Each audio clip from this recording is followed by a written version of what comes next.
जो घटनाक्रम हुआ था मर्डर का, जघन्य हत्याकांड का, उसमें चूंकि आपने आरोपी को अनुज को रिमांड पे ले रखा है, कब तक की रिमांड पे और क्या लग रहा है आपको अब तक की पूछताछ में? अब तक की वैसे इसको रिमांड पे हमने कल कोर्ट में पेश करके 20 तारीख तक का रिमांड इसको मांगा था, तो 20 तारीख तक का रिमांड मिला है। रिमांड हमने इसमें एक तो इससे चाकू बरामद करना है जिससे इसने पीसेस करने की कोशिश की थी, और कुछ विस्तृत पूछताछ करना है, उसके संबंध में रिमांड लिया था हमने इससे। क्या लगता है आपको, क्या मानसिक रूप से विकृति है या कुछ और, क्या लगता है?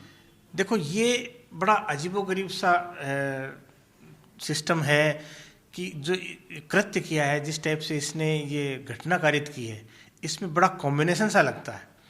जैसे कि ये गूगल का मैप को लेके कहाँ लाश को ठिकाने लगाने जा रहा है, गूगल मैप का यूज़ कर रहा है, और किस प्रकार से उसने छिपाने के लिए, तथ्य छिपाने के लिए, करने के लिए सारी चीज़ें की, वो तो उसका लगता है सातिराना अंदाज।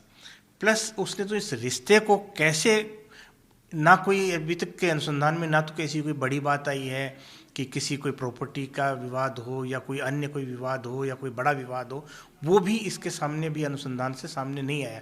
मात्र ये सामने आया है कि ये छोटा लड़ाई झगड़ा, इसको रोका टोकी, उसके कारण से इसने ये किया। तो ये एक साइको का भी कॉम्बिनेशन बताता है। तो इन दोनों की कॉम्बिनेशन से ही ये चीज़ें प्रतीत होती है कि ये बड़ा स्पेशल तरीके से इस चीज़ को किया गया। मतलब साइको और शातिराना कॉम्बिनेशन। यस, बिल्कुल। इसका यही लगता है कि भाई इसने सातिर भी है, साइको भी है, तो इसी दोनों ही इसके अंदर जुड़े हुए लगते हैं। परिवार के और लोगों से आपकी बात हुई क्या? पुरानी कोई रंजिश थी या कुछ और कारण रहा? क्योंकि मर्डर, ऐसा मर्डर कारण समझ नहीं आता है। बिल्कुल, बात हुई है, उनके लोगों से बातचीत हुई है, उनसे पूछताछ हुई है। जो मिसिंग था उस वक्त भी हुई थी, मिसिंग के टाइम भी हुई थी, उसके बाद में जो अरेस्ट के बाद में भी बात हुई है। तो उन्होंने ऐसा कोई तथ्य नहीं बताया कि कोई पुरानी रंजिश हो, कोई बड़ी बात हो, इस टाइप का कोई सामने नहीं आया अभी। आरोपी की क्या उम्र होगी और वो इंजीनियर भी है, किसी धार्मिक संस्थान से भी जुड़ा हुआ है? बिल्कुल, आरोपी की उम्र तो लगभग 32 वर्ष का है, 1990 का उसका डेट ऑफ बर्थ है। उसने बीटेक करा है। बीटेक करने के बाद में 2013 से एक हरे कृष्णा मूवमेंट में जुड़ा था और अभी इस्कॉन के साथ में काम कर रहा है। दीक्षा भी ली थी इसने कोई? हाँ, दीक्षा लेके प्रचारक बना थे, प्रचारक है इस्कॉन टेम्पल। तो इस एंगल से भी क्या इस संस्थान से जो इसके अनुयायी और लोग जुड़े हुए थे, इसके साथ रहते थे, उनसे भी कोई पूछताछ चल रही है? अब तक सामने आया?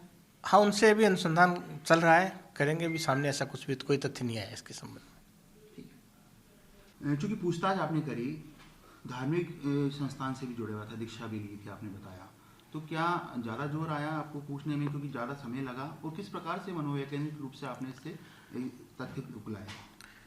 शुरू में तो ये डरा घबराया हुआ सा था, तो कुछ चीज़ बता नहीं रहा था, तो इससे तसल्ली देके पूछा।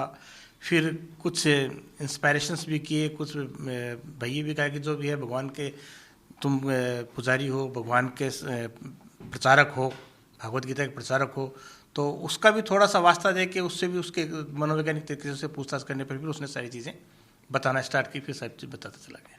कितने तकरीबन ज़्यादा समय नहीं लगा? हाँ, 1-1.5 घंटे में सारी चीज़ें उसने बता दी सारी।